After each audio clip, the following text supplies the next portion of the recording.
저주받은 무화과 나무와 성전 청결 사건에 대하여라는 제목을 가지고 하나님의 말씀 잠깐 우리 묵상해 보는 시간을 갖고자 합니다. 예수님께서 열매 없는 무화과 나무를 바라보시면서 그걸 비판하시고 영원토록 사람이 내게서 열매를 따야 먹지 못한다 이렇게 말씀을 하세요. 그리고 이 말씀이 있고 다음날 무화과 나무가 뿌리채 말라버립니다. 우리 13절 말씀을 보면 가서 보신즉 잎사귀 외에 아무것도 없더라 이는 무화과의 때가 아님이라. 이 구절 때문에 무화과의 때가 아님에도 불구하고 열매를 얻고자 하는 예수님이 문제지 왜 무화과의 잘못인 것처럼 하시냐 이런 의문을 우리가 가질 수가 있습니다. 우리가 배경 지식을 좀 알 필요가 있는데 무화과 나무는 4월쯤에 열매를 맺게 됩니다. 그때 무화과 열매를 히브리어로 파게라고 합니다. 이때 열매는 맛이 좋은 것은 아니어서 이 가축의 사료로 쓰이거나 아니면 배고픈 이들이 먹는 용도로 그저 사용이 됐습니다. 그리고 그 이후에서 계속해서 무화과 나무의 열매가 맺히면서 8월에서 9월에는 이 테헤나라고 해서 가장 맛있는 무화과 나무 열매가 맺히게 됩니다. 그러니 사실 여기서 무화과 나무의 때가 아니다라고 하는 말은 이 가장 맛있는 무화과 나무 열매의 때를 말하는 것이고 사실 예수님이 6월절 즈음에 예루살렘 성에 들어갔던 것을 보게 될 때는 이미 파게라고 하는 무화과 나무의 열매가 있었어야 되는 시기라는 걸 알 수가 있습니다. 그 시기 때 충분히 열매를 맺어야 함에도 불구하고 그저 잎만 무성한 무화과 나무를 두시고 예수님이 책망하시듯이 말씀하시는 겁니다. 그런데 성경은 이스라엘을 무화과 나무라고 비유하는 것들이 있습니다. 미가서 7장 1절을 보니까 이렇게 얘기가 나옵니다. 재앙이로다 나여 나는 여름 과일을 딴 후와 포도를 거둔 것 같아서 먹을 포도송이가 없으며 내 마음에 사모하는 처음 이윽은 무화과가 없도다. 경건한 자가 세상에서 끊어졌고 정직한 자가 사람들 가운데 없도다. 그러니까 없다라는 이야기를 하면서 이 무화과 나무가 바로 이스라엘 백성들 가운데 하나님 바라시는 그 열매의 모습이었다는 것을 볼 수 있습니다. 또 호세아 9장 10절도 마찬가지로 내가 이스라엘을 만나기를 광야에서 포도를 만난같이 하였으며 너희 조상들을 보기를 무화과 나무에서 처음 맺힌 첫 열매를 본같이 하였거든. 우리 이런 구절들을 보게 됐을 때 비유적으로 무화과 나무를 이스라엘로 이야기하는 부분을 우리가 볼 수 있습니다. 결국 예수님이 이런 말씀을 하셨던 이유는 그리고 성경이 이걸 기록했던 이유는 단순히 무화과 나무라는 나무의 열매가 없어서 그런 것이 아니라 이스라엘의 영적 상태를 말씀하신 것이라고 우리가 볼 수 있는 것이죠. 분명히 열매가 있어야 함에도 불구하고 열매를 맺지 않은 채 그저 잎사귀만 풍부한 겉보기에는 괜찮아 보이지만 아무것도 없는 이스라엘의 상태를 말하고 있는 것입니다. 그리고 이런 이스라엘에게 남은 것은 무화과 나무가 뿌리채 마르는 것처럼 그저 하나님의 심판밖에 없다고 성경은 우리에게 말해주고 있는 것이죠. 그렇다면 대체 이스라엘이 무슨 일을 했기 때문에 열매가 없는 상황이 되었을까요? 그들의 상황이 어땠기에 대체 그들은 예수님의 비판을 들을 수밖에 없었던 것입니까? 마가복음 11장의 무화과 나무 이야기를 두고 그 사이에 성전 청결 사건 이야기를 하게 됩니다. 이는 무화과 나무 이야기를 이해하기 위해서는 성전 청결 사건을 봐야 한다는 것을 말해줍니다. 무화과 나무 이야기와 성전 청결 사건 두 이야기는 서로가 서로를 해석하게 만들어주는 좋은 이야기들이 된다는 것을 말해주는 것이죠. 성전 청결 사건은 너무 유명한 이야기입니다. 이 성전 안에서 장사하던 이들을 예수님께서 모두 내쫓으시면서 너희가 기도하는 장소를 강도의 소굴로 바꿨다 이 말씀하신 장면입니다. 그리고 이 일에 대해서 대제사장들과 서기관들이 예수를 살해할 계획을 세우게 되는 사건이기도 합니다. 우리는 이 성전 청결 사건에 대해서 말할 때 우선 이에 관한 배경 지식을 좀 알 필요가 있습니다. 이스라엘 백성들은 1년에 최소 3번은 하나님께 나와서 제사를 드려야만 했습니다. 출애굽기 말씀 때문이었습니다. 출애굽기 23장 14절에서 17절까지 말씀을 볼 때 매년 3번의 절기를 반드시 하나님 앞에 드려야 되는데 6월절, 무교병의 절기인 6월절, 6월절은 무교절이랑 거의 같이 취급이 됩니다. 그리고 맥주절, 수장절, 이 3번의 절기를 반드시 드려야 됐습니다. 또한 이 3번만이 아니라 추가로 더 하나님 앞에 절기를 지킬 필요가 있었고, 죄와 관련된 제사는 반드시 드려야만 했기 때문에 이스라엘 사람들이라면 최소한 1년에 3번 이상은 이 성전에 나와야만 했습니다. 그리고 제사를 드리기 위해서는 희생제사에 사용할 짐승이 필수였습니다. 문제는 이 희생제사에 대한 짐승을 각자 준비해 와야 했습니다. 어떤 이는 저 멀리 갈릴리로부터 이 직선거리로만 약 100km 떨어진 예루살렘까지 짐승을 데리고 왔을 겁니다. 또 물론 어떤 이들은 갈릴리 사람임에도 불구하고 예루살렘에서 짐승을 돈을 주고 샀을 겁니다. 그러나 문제는 흠없는 제물, 하나님이 이 짐승이 하나님께 제사 드리기에 적합한 제물이 될지는 그 제물을 가져온 사람들이 판단하는 게 아니라 제사장들이 판단했습니다.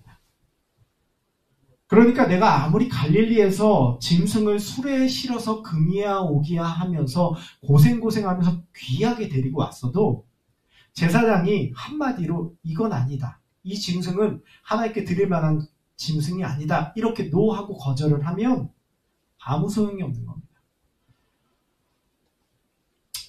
그래서 일종의 KS 마크처럼 제사장 인증이 된 짐승들을 팔기 시작했습니다.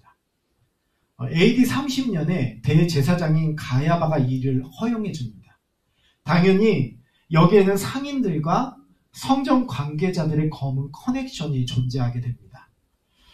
상인은 이득을 봐야 됐고 이걸 허용해준 성전 관계자들도 이득을 취하게 됩니다. 그러니 종교를 통해서 돈벌이를 제대로 하는 모습이 그곳에 나타나게 되는 것이죠. 그래서 예수님이 성전 안에 매매하는 자들, 비둘기 파는 자들의 의자를 둘러엎는 장면이 나오는 겁니다. 그런데 이뿐만이 아닙니다. 본문을 보면 돈 바꾸는 자라는 표현이 나와요. 출애굽기 30장을 보면 이런 말씀이 나와요. 하나님이 성전세를 내게 하셔요. 각 사람마다 부자건 가난한 사람이건 반세겔의 성전세를 꼭 낼 것을 얘기를 해요. 이스라엘의 20살 이상 된 자들은 성전세로서 반세겔을 내야 했습니다. 문제는 로마 제국의 동전이 유통되던 그 당시에 황제 얼굴이 새겨진 동전들은 우상 숭배라는 이유로 받을 수 없다고 성전 관계자들이 거부하게 됩니다. 그러니까 제사를 드리러 온 이들이 어쨌거나 이 반세겔을 내야 되는데 일반적인 로마 제국의 동전이 거부를 당하니까 어떻게 해야 됩니까? 성전 관계자들은 이에 대해 또 다른 방법을 제시를 합니다. 바로 성전 전용의 동전을 마련한 겁니다. 성전세 전용의 동전을 준비해 놓은 겁니다. 그리고 이걸 바꾸는데 수수료가 4에서 8%가 들어갔다고 합니다. 그러니까 여기서도 상인들과 성전 관계자들은 금전적인 이득을 취하면서 자기들의 바지 주머니를 두둑하게 하는데 종교를 사용했던 것이죠.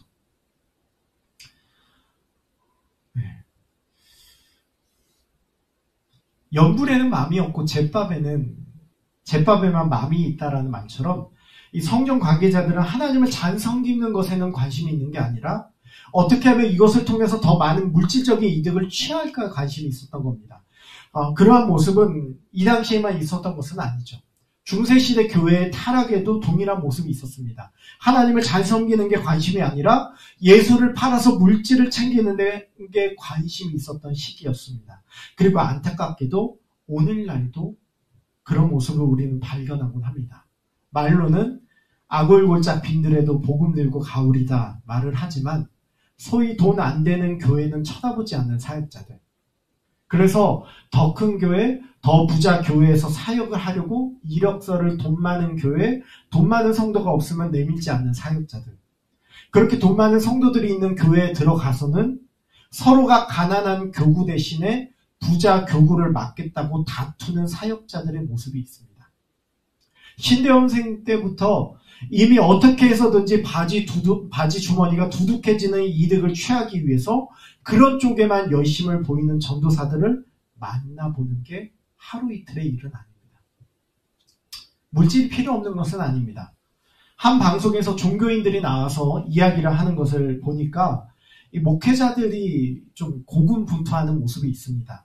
하다못해 신부님들이나 스님들은 아프면 그 종교에서 속한 병원에서 무상으로 치료를 받을 수가 있지만 목회자들에게는 그런 게 없습니다. 그러니 사역자들이라고 해서 물질이 필요 없는 건 아닙니다. 심지어 신부님들이나 스님들과 달리 가정까지 꾸려야 되니 가장으로서의 책임감을 가져야 됩니다. 그러니 저는 사역자들이 더 나은 교회, 더 재정을 채울 수 있는 사역지에 눈을 돌리는 것에 대해서 그 마음을 이해하지 못하는 바는 아닙니다. 하지만 연불에는 마음이 없고 제밥에만 마음이 있는 것처럼 하나님을 섬기는 것보다는 어떻게 해서든 하나님을 이용해서 많은 재물을 축적할 수 있을까 거기에만 마음을 쏟아냈던 것이 그 당시 성전 관계자들의 모습만은 아니었다는 것을 뼈아프지만 깨닫게 됩니다. 그런데 우린 여기에서 본문에 더 한 걸음 깊게 들어갈 필요를 느낍니다. 대체 어디에서 이런 시작이 열리고 있었을까요? 성경 분명히 성전 안이라고 말하고 있습니다. 성전 바깥, 성전으로 가는 길목에서 이런 장사 행위가 있었다는 것이 아니라 성전 안이라는 것입니다. 우리 여기서 또 다른 배경을 하나 알 필요가 있는데 성전은 구조상 예배자들이 들어갈 수 있는 한계가 있었습니다. 제일 깊은 곳에는 오직 단 한 사람, 대제사장만 들어갈 수 있었습니다. 그리고 그 다음으로 제사장들까지만 들어갈 수 있는 한계가 있었습니다. 그 다음으로는 이스라엘 남자들까지만 들어갈 수 있는 영역이 있었습니다. 그리고 그 다음으로 이스라엘 여자들까지도 들어갈 수 있는 바깥이 있었습니다. 그런데 가장 바깥은, 그러니까 가장 바깥에서 안쪽으로 들어가면 들어갈수록 들어갈 수 있는 제한이 걸리게 되어 있습니다. 그런데 가장 바깥쪽에 들어올 수 있는 자들은 누구였을까요? 바로 이방인들이었습니다. 하나님께 예배드리고 싶었던 이방인들은 성전의 가장 바깥까지만 들어갈 수 있었습니다. 이곳을 이방인들의 뜰이라고 합니다. 그런데 장사를 어디서 했을까요?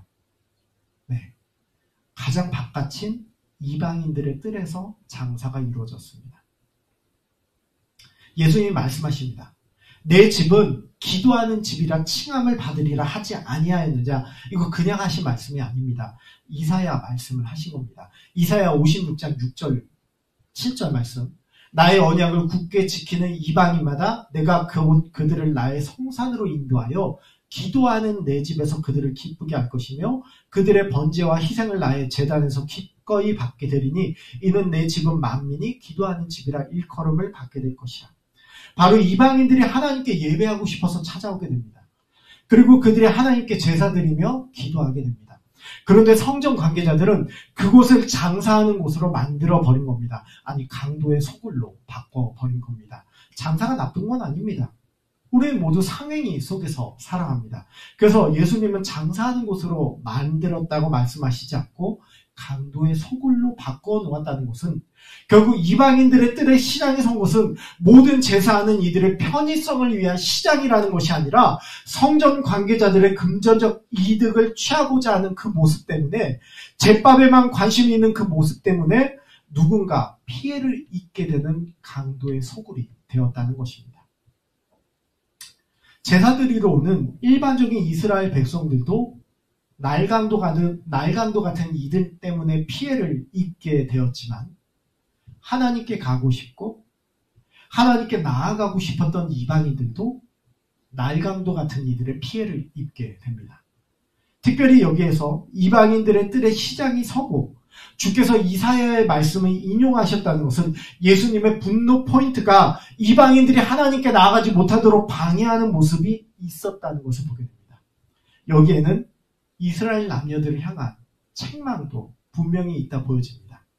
자기들이 예배하는 곳들이 건드려지지 않습니다. 상관없는 것이죠. 만약 이스라엘 남녀들이 이건 옳지 못한 일이다. 이방인들도 맘 편히 하나님께 나아갈 수 있도록 한 공간을 만들어줘야 한다 했더라면 과연 성전 안에서 이런 시장이 설 수 있었을까요? 나의 편의를 위해, 내가 편안한 신앙생활을 위해서 다른 이들은 피해 입어도 괜찮다는 식의 모습이 이스라엘 남녀들에게도 분명히 있었을 것입니다. 내가 편하면 되거든. 이는 오늘날 교회 안에서도 일어나는 모습이 아닐까 싶습니다. 저는 개인적인 생각이지만 교회들이 카페 운영 안 했으면 좋겠습니다. 지역 주민의 편의를 위한다고 하지만 그로 인해서 지역의 작은 카페 사장님들의 피해가 본다면 그게 덕이 되는 일이겠습니까? 월세부터가 걱정이 없는 교회 카페들이 낮은 가격으로 커피를 지역에 제공하는 게 지역의 작은 카페 사장님들에게 피해를 준다면 그게 이방인들의 뜰을 시장으로 바꿔놓은 모습 아닙니까? 그 당시 이방인들은 적어도 복음에 있어서는 연약한 자들이었습니다. 하나님께 나아오기에 연약한 자들이 배려받지 못한다면 오늘날의 교회도 이방인들의 뜰에 시장을 만드는 모습이 있는 것입니다. 가난한 자들이 소외되어지는 교회, 나이 많은 이들이 소외되어지는 교회, 장애인들이 소외되어지는 교회가 되고 있지는 않습니까? 우리의 편의를 위해서 다른 이들에게 피해가 간다면 그게 이방인들의 뜰을 시장으로 바꾸는 모습이 아닙니까? 교회 주변에 사람들이 불편해지도록 만드는 교회가 되어서는 안 됩니다. 그들이 복음으로 나아오는 길을 막아서는 안 됩니다. 저는 수많은 한국 교회들이 코로나 기간에 이방인들의 뜰을 시장으로 바꾸는 모습이 있었다고 봅니다. 자기들의 편의를 위해서, 자신들 예배라는 편의를 위해서 말입니다. 그로 인해서 얼마나 많은 안 믿는 분들에게 상처를 주고 교회로부터 고개를 돌리게 만드는 모습이 있었습니까? 예수님께서 이러한 모습을 두고 강도의 소굴이라고 말씀하십니다. 예레미야 7장 9절에서 11절입니다. 너희가 도둑질하며 살인하며 간음하며 거짓 맹세하며 바알에게 분향하며 너희가 알지 못하는 다른 신들을 따르면서 내 이름으로 일컬음을 받는 이 집에 들어와서 내 앞에 서서 말하기를 우리가 구원을 얻었나이다 하느냐. 이는 이 모든 가증한 일을 행하려 함이로다. 내 이름으로 일컬음을 받는 이 집이 너희의 눈에는 도둑의 소굴로 보이느냐.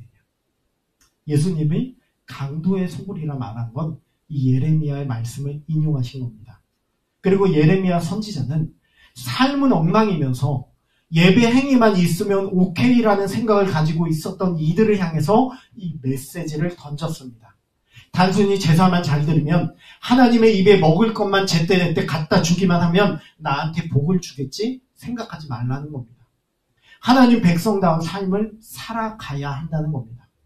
이는 오늘날 예배 위주의 신앙생활 외에는 아무런 관심이 없는 한국교회를 향해서도 동일하게 전파되어질 메시지라고 보여집니다. 예배, 예배, 예배. 예배 행위만 강조하는 한국교회가 되어서는 안 됩니다. 우리 주변의 복음에 연약한 이들이 하나님께 나아올 수 있도록 하는 것이 이방인의 뜰을 시장으로 바꾸지 않는 모습이 됩니다. 우리의 탐욕이 하나님을 섬기는 것보다 커져가고 우리의 편의가 복음에 연약한 이들이 하나님께 나아오는 것을 방해하는 것은 열매 없는 무화과 나무의 모습이 될 수밖에 없습니다. 주님의 엄중한 경고를 받았던 열매 없는 무화과 나무의 모습이 오늘날 우리의 모습이 될 수가 있습니다. 그렇기에 우리는 오늘 이 말씀 앞에서 우리를 돌아봐야 될 필요가 있습니다. 같이 그래서 기도했으면 좋겠습니다. 연불에는 관심이 없고 제밥에만 관심 있는 목회자가 되지 않게 해달라고. 종교 지도자들이 이 한국교회 목사들이 저 또한 포함입니다. 연불에는 관심 없고 제밥에만 관심 있는 자들이 되지 않게 해달라고. 그리고 한국교회 성도들이 하나님을 섬기는 것에는 관심이 없고 교회로부터 누리게 될 혜택에만 관심 있는 성도들이 되지 않게 해달라는 기도가, 그리고 우리의 방향성을 잡아달라는 그 모습이 필요할 줄 믿습니다. 또한 같이 기도하실 때 오늘날 복음에 연약한 자들이 하나님께 나아올 최소의 공간이 이방인의 뜰을 빼앗지 않는 한국교회가 되게 해달라고. 자신들의 편의를 위해서, 자신들의 예배를 위해서 그 공간마저 빼앗는 모습들이 되지 않기를 기도하며 우리의 방향을 잡아야 되겠습니다. 교회 때문에, 예수 믿는 자들 때문에, 예수는 좋은데 예수 믿는 자들 때문에 나 교회 나가기 싫다. 이건 이방인의 뜰을 빼앗는 모습이 될 것 같습니다. 우리가 이런 모습들이 우리에게 존재하지 않기를 바라면서 이걸 놓고 기도하는 모습이 잠깐 있었으면 좋겠습니다. 잠깐 같이 우리 기도했으면 좋겠습니다.